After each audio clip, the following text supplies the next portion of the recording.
मामिंद्री आग्नेयां कुंदेवता दक्षिणे उद्वाराहि जयत्यां कलहारि उत्यां वारंद्र वायत्यां वाहि उत्यां पाकोमाई अस्न्यां कुलहारि वो भगवान ने अपने दस्तार पर लिखा योग विद्वान सोलह से जाना भगवान ये महाकाली का सामने रखा करें और ऐसा कहते हुए माटे पर तो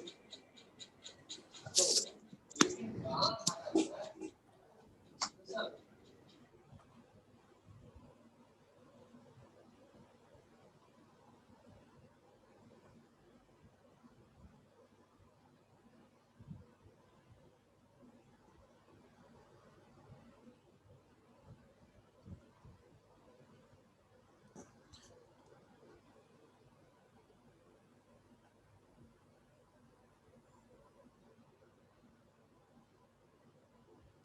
hello, good morning everyone.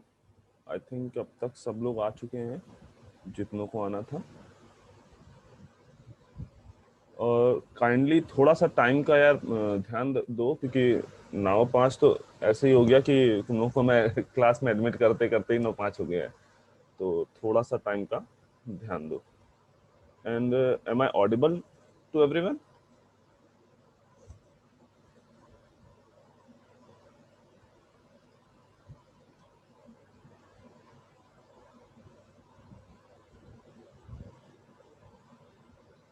Okay,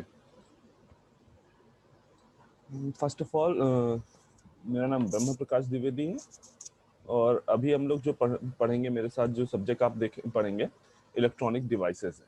ठीक है, तो सब्जेक्ट स्टार्ट करने से पहले थोड़ा सा इसका ओवरव्यू देख लो कि तुम्हें इस सब्जेक्ट में बेसिकली पढ़ना क्या क्या है। आई गेस सभी को ये मेरी स्क्रीन इस समय नजर आ रही होगी, पीडीएफ नजर आ रही होगी उस पर।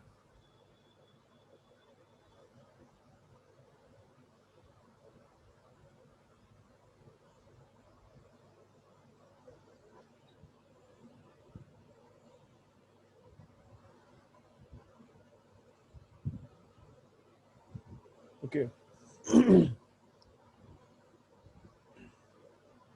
तो जो तुम्हारी फर्स्ट यूनिट है वो बेसिकली कंसिस्ट करेगी, तुमने जो 10th 12th में बेसिक मैकेनिक्स पढ़ाई हुआ है, जो क्वांटम मैकेनिक्स पढ़ा था, क्लासिकल मैकेनिक्स पढ़ी थी, उसके बाद क्वांटम मैकेनिक्स का कुछ पार्ट पढ़ा था, like de Broglie equation, uncertainty principle, Schrodinger equation वगैरह वगैरह। तो ये सारी चीजें तुम रिव्यू करोगे कि हाँ किस तरीके से ये चीजें तुम्हें आगे हेल्पफुल होंगी इलेक्ट्रॉन का मूवमेंट एंड इलेक्ट्रॉन किस तरह से इलेक्ट्रॉन का क्रिस्टल स्ट्रक्चर वगैरह चीजें को समझने के लिए तुम्हें इन चीजों को वापस से देखना रहेगा कि ये हाँ किस तरह से काम करती हैं। ठीक, श्रोडिंगर वेव इक्वेशन की प्रूविंग देखोगे कि कैसे इसका वेव फंक्शन हम क्रिएट करते हैं, रीजन क्या होता है इसका वेव फंक्शन क्रिएट करने का। ठीक है, देन आपका जो जितने भी सॉलिड्स हैं उनके लैटिसेस कैसे कैसे हो सकते हैं, उनका जो क्रिस्टल स्ट्रक्चर है वो कैसा कैसा हो सकता है। लाइक आपने पता है कि सिंगल क्रिस्टल स्ट्रक्चर हो सकता है, पॉली क्रिस्टलाइन हो सकता है, मॉर्फस हो सकता है। ठीक है, तो हमारे पास जो सेमीकंडक्टर है वो किस तरह का क्रिस्टल स्ट्रक्चर रखता है। उसके बाद उसका बेसिकली उसका जो सेल स्ट्रक्चर है, अगर वो सिंगल क्रिस्टल स्ट्रक्चर है तो उसका सेल स्ट्रक्चर, जो यूनिक सेल स्ट्रक्चर होगा वो किस तरह का होगा, फेस सेंटर्ड होगा, बॉडी सेंटर्ड होगा या सिंपल क्यूबिक होगा। तो ये सारी चीजें आप यहाँ पे देखोगे। आफ्टर दैट ईके डायग्राम देखोगे, यहाँ से बेसिकली आप ये देखना स्टार्ट करोगे कि हाँ आपका जो इलेक्ट्रॉन है, इलेक्ट्रॉन की जो एनर्जी है वो किस तरह से डिस्ट्रीब्यूटेड है तुम्हारे पूरे एटम में। जो जितने भी इलेक्ट्रॉन हैं वो वैलेंस बैंड में हो या कंडक्शन बैंड में हो, किस तरीके से उनकी एनर्जी डिस्ट्रीब्यूटेड है, ये सारी चीजें यहाँ पे आप ईके डायग्राम में देखोगे। देन सेकेंड यूनिट में उसी ईके डायग्राम का फर्दर आप ये देखोगे कि किस तरह से हम इंट्रिंसिक और एक्सट्रिंसिक सिलिकॉन के एनर्जी डायग्राम बना सकते हैं, कैसे वहां पे क्या क्या डिफरेंस आते हैं, डिफरेंट डोपिंग करने से, डोपिंग कंसंट्रेशन चेंज करने से क्या क्या डिफरेंस आते हैं, कंडक्टिविटी में क्या इफेक्ट आता है, और उसको कैसे आप एनर्जी बैंड डायग्राम से रिप्रेजेंट कर सकते हो। देन आपको करियर ट्रांसपोर्ट फिनोमिना देखना होगा, लाइक कि तुम्हारे सेमीकंडक्टर में किस तरह से इलेक्ट्रॉन और होल का मूवमेंट होता है एंड उनके मूवमेंट से किस तरह की करंट्स जनरेट होती हैं। लाइक यहाँ पे दो तरह का मूवमेंट होता है, एक डिफ्यूजन के थ्रू और एक ड्रिफ्ट के थ्रू। तो यहाँ पे एक डिफ्यूजन करंट और एक ड्रिफ्ट करंट आप देखोगे। देन आप डिफरेंट सेमीकंडक्टर की mobility and resistivity and sheet resistance उनका। After that designing of resistance, ये इतना आप सेकेंड यूनिट में देखोगे, ठीक है। देन जो यूनिट 3 है आपकी, उसमें बेसिकली कैसे कैरियर इलेक्ट्रॉन और होल पेयर का जनरेशन कैसे होता है और उनका रिकम्बिनेशन वापस कैसे होता है, क्या क्या डिफरेंट इतनी देर तक, हाँ क्या क्या डिफरेंट टाइप्स के तरीके हो सकते हैं कि उनके जनरेशन होने के, कि हम इलेक्ट्रिकल एनर्जी दे रहे हैं या उनको एक ऑप्टिकल एनर्जी प्रोवाइड कर रहे हैं, कोई टाइप ऑफ फोटोन प्रोवाइड कर रहे हैं, किस तरीके से हम जनरेट करा रहे हैं, और जब वो रिकम्बाइन कर रहे हैं तो वो बेसिकली क्या जनरेट कर रहे हैं, वापस हमें जो एनर्जी दे रहे हैं वो किस तरीके की एनर्जी दे रहे हैं। हो सकता है वो लाइट एनर्जी हो सकता है वो हीट एनर्जी हो। तो ये दोनों चीजें जनरेशन और रिकम्बिनेशन में देखेंगे। आफ्टर दैट पॉइजन्स इक्वेशन है, कॉन्टिन्यूटी इक्वेशन। इसमें आप देखोगे कि हाँ, जो मतलब आपने जनरेशन रिकॉम्बिनेशन बेसिकली थ्योरेटिकल वे में पढ़ा, उसका मैथमेटिकल फिनोमिना क्या है, उसको मैथमेटिकली कैसे रिप्रेजेंट कर सकते हैं जब कोई इलेक्ट्रॉन जनरेट हो रहा है और इलेक्ट्रॉन और होल पेयर जनरेट हो रहे हैं और देन वापस वो बॉन्ड क्रिएट कर रहे हैं। तो ये चीज आप कॉन्टिन्यूटी इक्वेशन में मैथमेटिकल फॉर्म में देखोगे। देन आपका पीएन जंक्शन है। पीएन जंक्शन मींस वही आपका डायोड, ये सभी ने ऑलमोस्ट पढ़ा होगा। तो डायोड किस तरह से काम करता है, किस तरह से हम इसको बनाते हैं, कैसे हम इसमें एन टाइप और पी टाइप की डोपिंग करते हैं, ये सारी चीजें यहाँ पे देखोगे और उसकी वजह से कैसे बीच में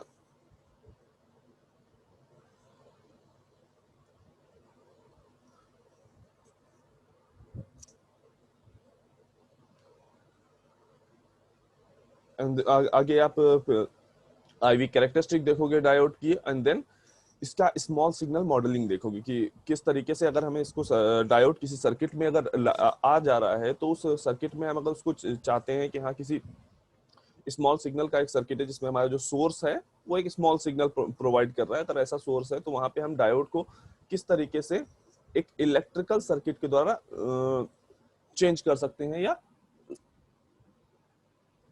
रिप्लेस कर सकते हैं, ठीक है। एंड फोर्थ यूनिट में जब तुम इलेक्ट्रॉन्स में सॉरी जब तुम डायोड को बहुत हाई वोल्टेज देते हो, तो ऐसा नहीं है कि डायोड सारे वोल्टेजेस के लिए कंपैटिबल है, कुछ कोई एक वोल्टेज आएगा जब डायोड भी ब्रेक डाउन होगा जिसको वो बियर नहीं कर सकता, तो वो जब हम वो वोल्टेजेस प्रोवाइड करते हैं तो डायोड में किस तरह के ब्रेकडाउन्स होते हैं, किस तरह का चेंजेस आते हैं, वो आप आगे यहाँ पे देखोगे। उसमें एवलांचे ब्रेकडाउन और एक और ब्रेकडाउन होगा जेनर ब्रेकडाउन,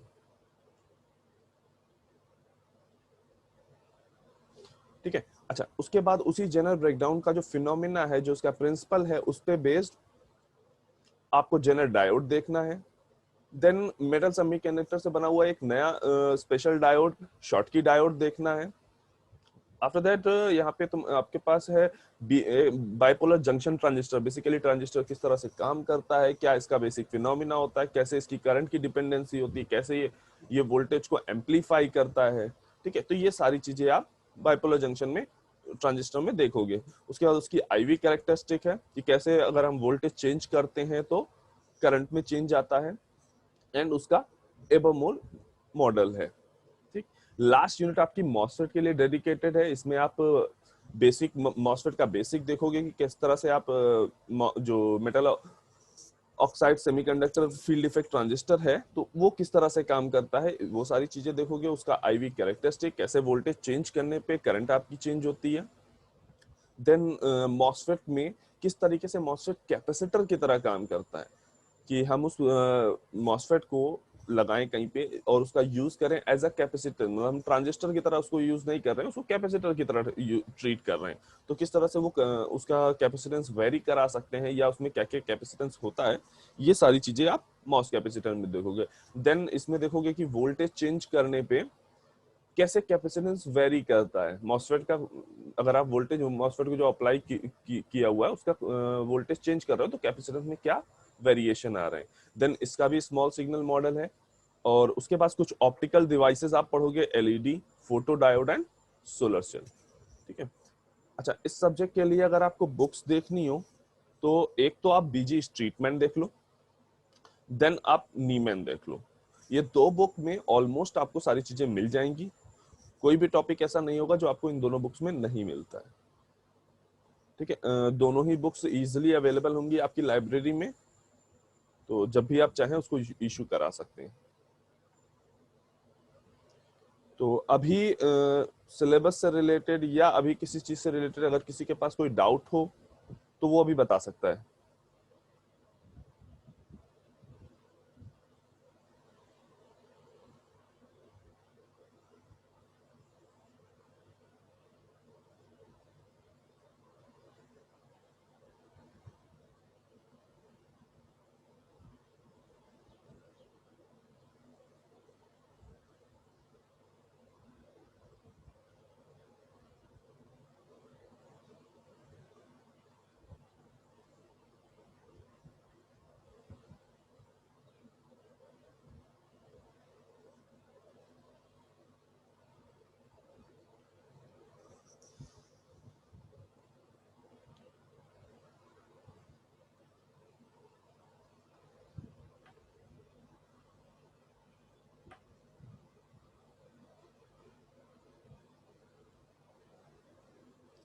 अच्छा, ये पीपीटी सबको विजिबल है?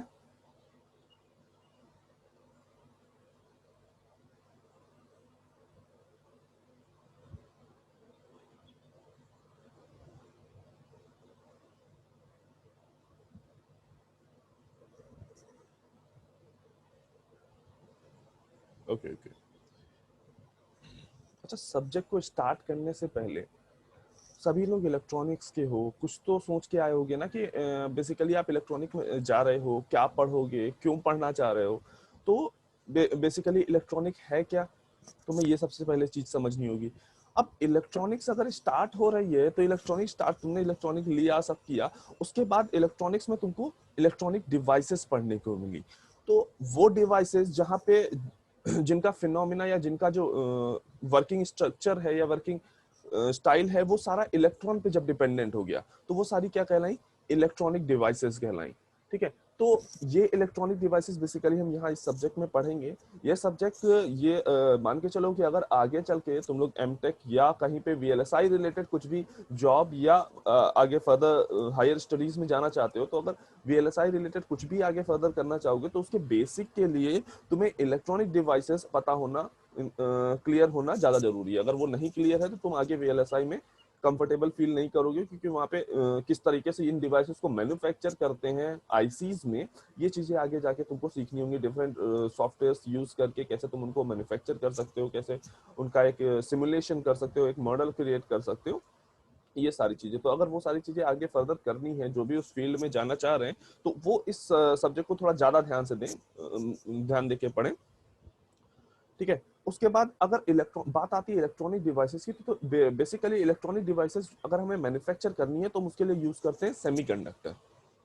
तो इन जनरल सेमीकंडक्टर हम बहुत ही ज्यादा लंबे टाइम से हम सेमीकंडक्टर का नाम सुनते आ रहे हैं कि आज कोई भी ऐसा मटेरियल जिसकी कंडक्टिविटी इन बिटवीन है कंडक्टर एंड इंसुलेटर, तो वो क्या कहला रहा है, तुम्हारा सेमीकंडक्टर कहला रहा है। तो कोई भी ऐसा मटेरियल होगा जिसकी कंडक्टिविटी इन बिटवीन है इंसुलेटर एंड कंडक्टर, वो तुम्हारा सेमीकंडक्टर कहलाएगा। अभी तक हमने ये चीजें देखी। अब और सेमीकंडक्टर में और किस तरह कितने कितने टाइप के सेमीकंडक्टर हो सकते हैं, कैसे हमें नेचर में हमें कौन से सेमीकंडक्टर मिल जाते हैं, कौन से हम खुद मैन्युफैक्चर करते हैं, ये सारी चीजें आगे देखनी होगी।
सॉरी फॉर द इंटरप्शन, कुछ टेक्निकल इश्यूज की वजह से।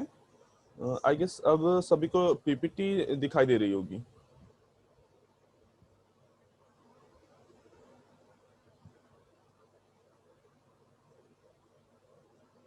ओके, तो हम बात कर रहे थे सेमीकंडक्टर की। तो बेसिकली सेमीकंडक्टर जो होता है उसका क्रिस्टल स्ट्रक्चर अगर आप देखोगे तो वो सिंगल क्रिस्टल स्ट्रक्चर होता है।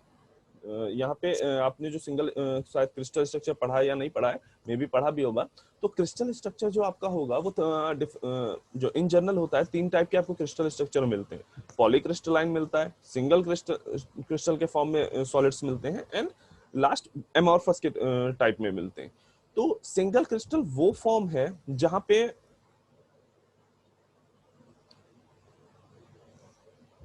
सिंगल क्रिस्टल बेसिकली आपका वो फॉर्म है जहां पे आपका जो क्रिस्टल है वो कुछ इस तरीके से बना हुआ है कि उसमें एक सिंगल यूनिट सेल है जिसका बराबर रिपीटिशन हो रहा है, एक पीरियोडिक वे में उसका रिपीटिशन हो रहा है उसी यूनिट सेल से। मतलब उसका जो टोटल आप उसका क्रिस्टल स्ट्रक्चर टोटल देखोगे, वो क्रिस्टल स्ट्रक्चर किस तरह का होगा कि उसमें एक पर्टिकुलर यूनिट सेल होगी और उसी यूनिट सेल का बराबर रिपीटिशन हो रहा होगा। ठीक है, तो सेमीकंडक्टर का जो क्रिस्टल स्ट्रक्चर होगा वो कैसा होगा, सिंगल क्रिस्टल स्ट्रक्चर होगा। ठीक है, इन जनरल जो अवेलेबिलिटी है हमारे सेमीकंडक्टर्स की, उसके हिसाब से हमने अपने सेमीकंडक्टर्स को 2 टाइप में डिवाइड किया है। एक वो जो एलिमेंटल है और दूसरे कंपाउंड सेमीकंडक्टर। ठीक है, तो एलिमेंटल सेमीकंडक्टर वो जो इन जनरल 4th ग्रुप में पाए जा रहे हैं। ठीक है, जो भी 4th ग्रुप में पाए जा रहे हैं वो सारे क्या ऑलमोस्ट कहलाते हैं, एलिमेंटल सेमीकंडक्टर कहलाते हैं। क्यों? क्योंकि उसमें एक ही एलिमेंट होता है, दूसरा एटम नहीं पाया जाता, केवल एक ही टाइप का एटम आपको मिलता है, लाइक जर्मेनियम, लाइक सिलिकॉन। ठीक, अब इधर देखो, 4th ग्रुप में एक कार्बन भी है, बट ये सेमीकंडक्टर की तरह काम नहीं करता है।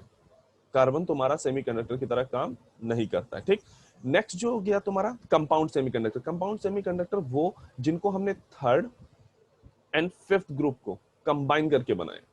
इनका एक स्पेशल कॉम्बिनेशन हमने लिया 3rd और 5th ग्रुप का, और क्या किया, कंपाउंड सेमीकंडक्टर बनाया।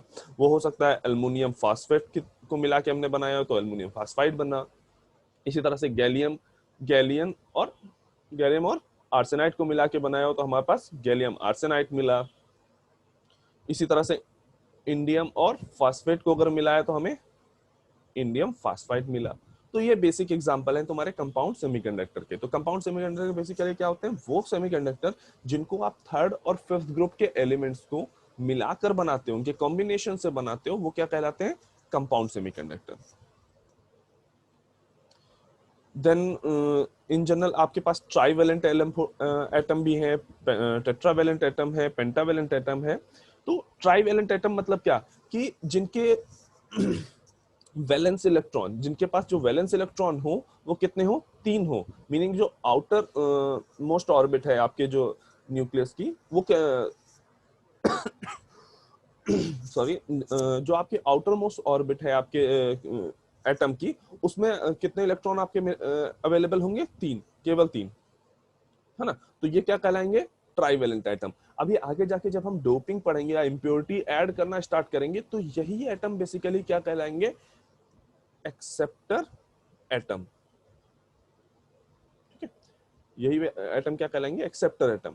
क्यों, रीजन ये है कि इनको अगर अपना ऑक्टेट कंप्लीट करना होगा तो ये एक्सेप्ट करेंगे इलेक्ट्रॉन। अभी हम आगे देखेंगे, ये बेसिकली क्या कर रहे होंगे, अपना इलेक्ट्रॉन को एक्सेप्ट कर रहे होंगे। इनके पास एक वैकेंसी क्रिएटेड होगी जिसमें ये इलेक्ट्रॉन को फिल करना चाहेंगे। ठीक, नेक्स्ट आपके आते हैं आता है टेट्रावेलेंट एटम। टेट्रावेलेंट एटम वही जिनके आउटर मोस्ट ऑर्बिट में कितने इलेक्ट्रॉन हो, 4 इलेक्ट्रॉन हो, मीनिंग इनकी वैलेंसी कितनी होगी, 4 होगी। ठीक, ये जनरल आपके सेमीकंडक्टर्स होते हैं। देन पेंटावेलेंट एटम वो जिनके आउटर मोस्ट ऑर्बिट में 5 इलेक्ट्रॉन हो आपके।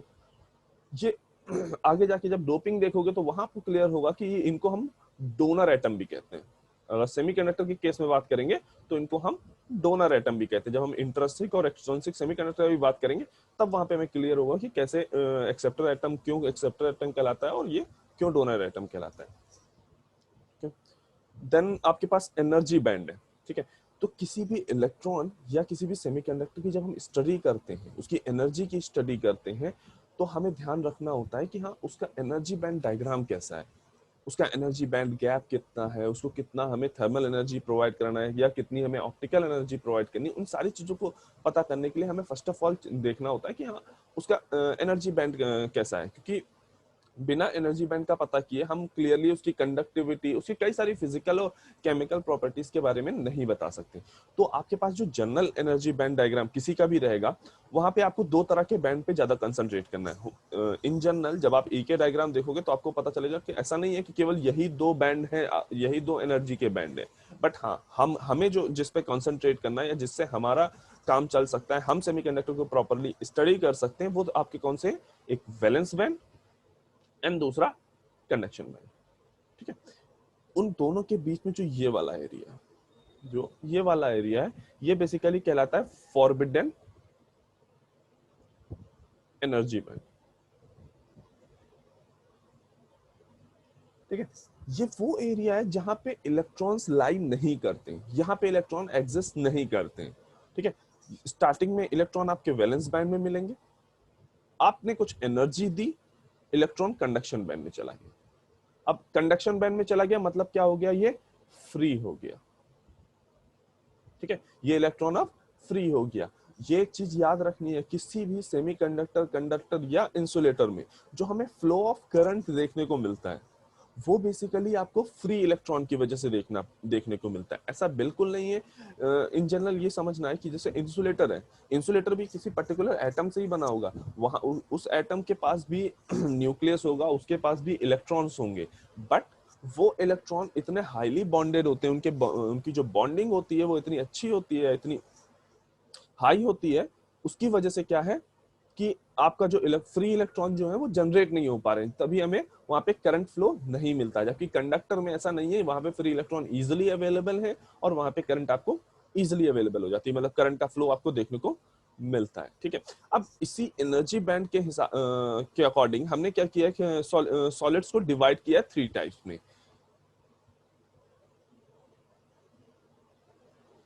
Conductor, insulator and semiconductor. तो एक मिनट,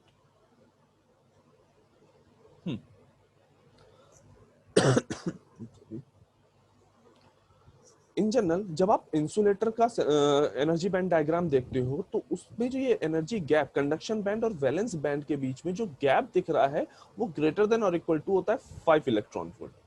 ये इतना ज्यादा होता है कि हम कोई भी थर्मल या ऑप्टिकल एनर्जी दे के हम इलेक्ट्रॉन को वैलेंस बैंड से कंडक्शन बैंड में पहुंचा नहीं पाते हैं। मतलब अगर हम सोचें भी कि हाँ हम कोई एक्सटर्नल एनर्जी इसको प्रोवाइड कराएं और एक्सटर्नल एनर्जी प्रोवाइड करके ये कंडक्शन बैंड में पहुंच जाए इलेक्ट्रॉन और फ्री हो जाए वो इलेक्ट्रॉन, यहाँ पे आके वो फ्री इलेक्ट्रॉन बन जाए, तो ऐसा पॉसिबल नहीं हो पाता है। क्यों? क्योंकि इनके बीच में जो बैंड गैप है, वैलेंस बैंड और कंडक्शन बैंड के बीच में जो बैंड गैप है वो काफी हाई होगा। ठीक, अगर बात करो कंडक्टर की, तो कंडक्टर के केस में ये एनर्जी बैंड गैप जो है, ये जो फॉरबिडन एनर्जी बैंड गैप है वो 0 है। इनके बीच में कोई एनर्जी बैंड गैप नहीं है।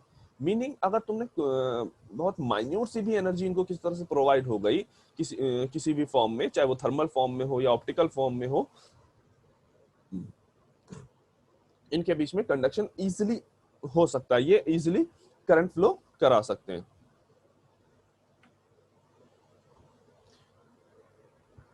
ठीक है, तो यहाँ पे अच्छा अब बात करते हैं सेमीकंडक्टर की। तो सेमीकंडक्टर के में जो ये बैंड गैप होता है वो लेस देन और इक्वल टू होता है 2 इलेक्ट्रॉन वोल्ट। लेस देन और इक्वल टू होता है 2 इलेक्ट्रॉन वोल्ट। मीनिंग अगर आप कुछ टेम्परेचर को प्रोवाइड करो तो क्या करेगा, ये इसके वैलेंस बैंड के जो इलेक्ट्रॉन है वो कंडक्शन बैंड में चले जाएंगे और आपको इलेक्ट्रिसिटी या करंट का फ्लो मिलेगा। मीनिंग ये कुछ हद तक कंडक्टर की तरह काम करेंगे।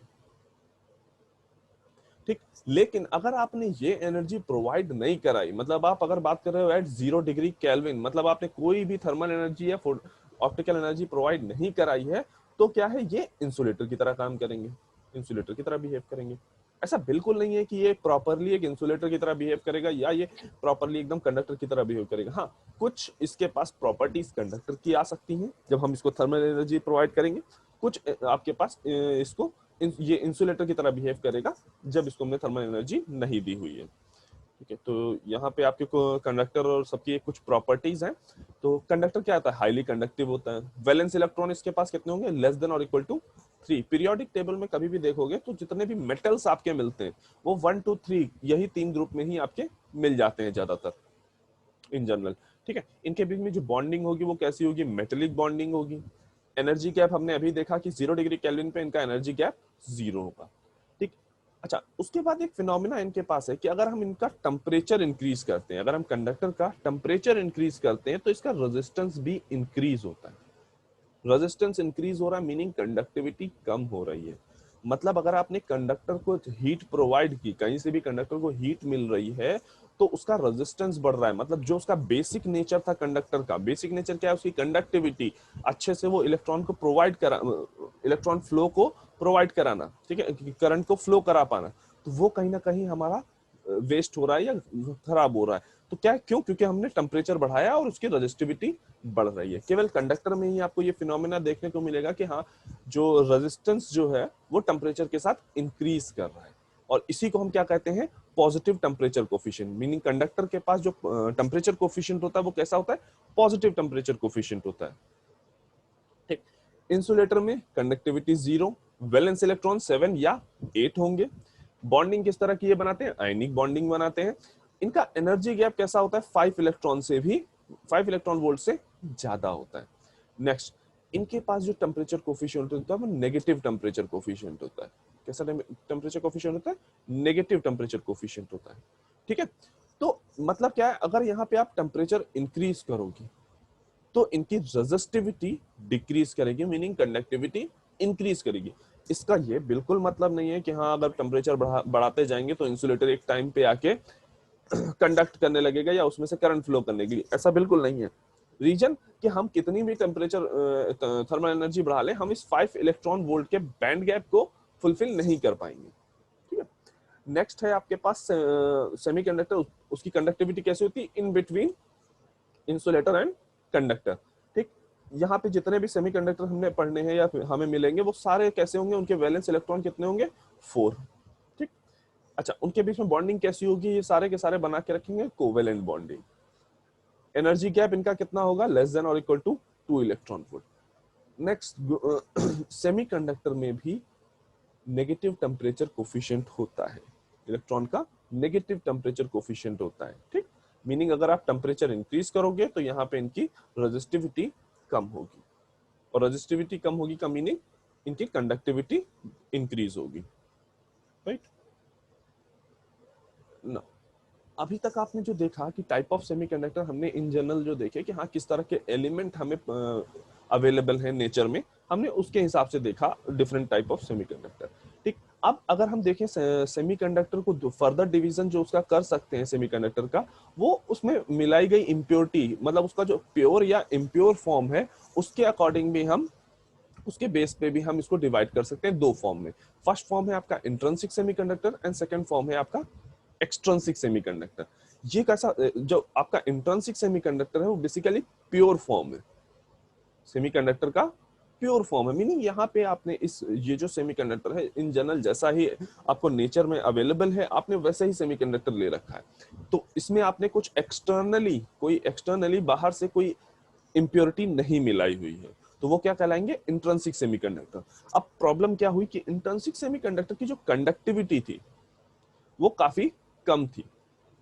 ठीक है, इस कंडक्टिविटी के कम होने की वजह से हमारे पास इन जनरल अगर देखा जाए तो इंट्रिंसिक सेमीकंडक्टर किसी यूज का नहीं था। ठीक है, अभी जब आगे देखोगे, कभी फर्दर स्टडी करोगे इलेक्ट्रॉनिक डिवाइसेस की, तो एक ही आपको शायद इन जनरल मिलेगा, आपको एक PIN डायोड मिलेगा।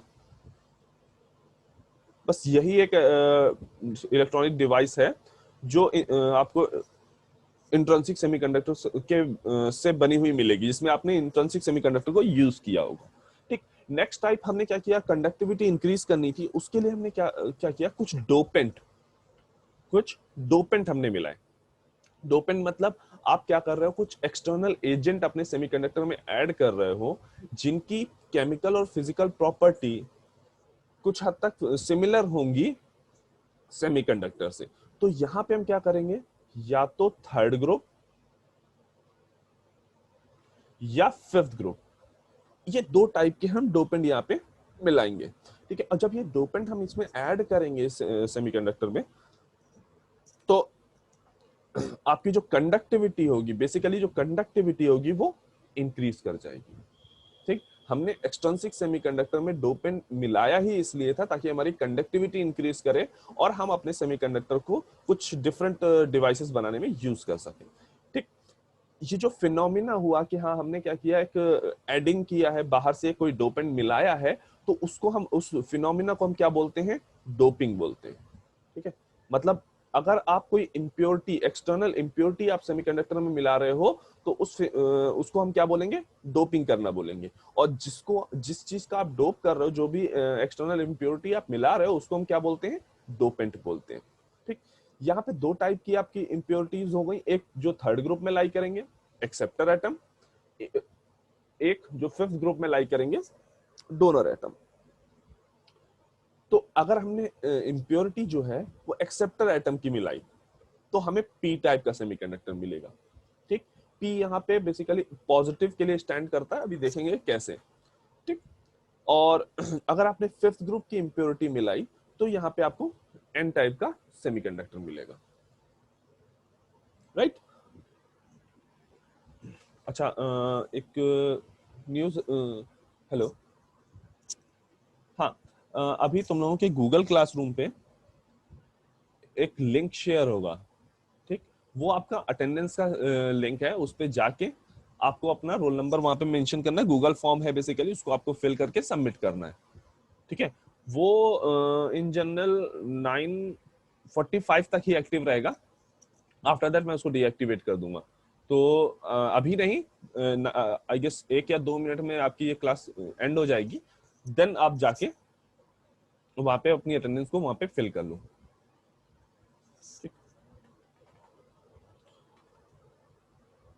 अच्छा, अब इन जनरल अगर इंट्रिंसिक सेमीकंडक्टर को देखो, इंट्रिंसिक सेमीकंडक्टर मीनिंग क्या है, आपका एक जो भी नेचर में पाया जाने वाला जो सेमीकंडक्टर है, उसी को हमने इंट्रिंसिक सेमीकंडक्टर बोला है। ठीक, मतलब यहाँ पे केवल और केवल सिलिकॉन, मतलब सेमीकंडक्टर के ही एटम यहाँ पे अवेलेबल होंगे, और ये सेमीकंडक्टर के एटम जो होंगे वो आपस में कैसे कोवेलेंट बॉन्ड ये बना के रखेंगे। ठीक, इन केस हमने ये, जब तक हम 0 डिग्री केल्विन की बात कर रहे हैं, जब तक हमने कोई टेम्परेचर प्रोवाइड नहीं किया है, तब तक तो ये ऐसे ही बॉन्ड क्रिएटेड है, इन बॉन्ड्स में कोई चेंजेस नहीं आएगा। लेकिन अगर यहाँ पे अगर हमने टेम्परेचर इंक्रीज किया, मीनिंग कुछ रेजिस्टिविटी कम हुई, मतलब इनका कंडक्शन कुछ स्टार्ट होगा। अच्छा, जब हम ये टेम्परेचर एनर्जी प्रोवाइड करेंगे, तो होगा क्या, बेसिकली ये जो बॉन्ड क्रिएटेड है, ये जो कोवेलेंट बॉन्ड बना हुआ है, ये कोवेलेंट बॉन्ड ब्रेक हो जाएगा, ये कोवेलेंट बॉन्ड ब्रेक हो जाएगा, और ये इलेक्ट्रॉन यहां से निकल के बाहर आ जाएगा, यहाँ पे एक इलेक्ट्रॉन आ जाएगा, और यहाँ पे एक वैलेंस प्लेस जनरेट हो जाएगा, मीनिंग एक खाली जगह आपको यहाँ पे दिखने लगेगी। इसी खाली जगह को हमने क्या बोला है, होल बोला है। ठीक है, तो हुआ क्या, जब हमने टेम्परेचर इंक्रीज किया, एक थर्मल एनर्जी दी, तो वहां पे क्या हुआ, बॉन्ड ब्रेक हुआ, कोवेलेंट बॉन्ड ब्रेक हुआ, और आपको एक इलेक्ट्रॉन और एक होल मिला। यानी ये इलेक्ट्रॉन जो है वो फ्री इलेक्ट्रॉन है, जिसकी वजह से आपको एक माइन्यूट, काफी कम सही लेकिन कंडक्टिविटी मिलेगी आपको, जो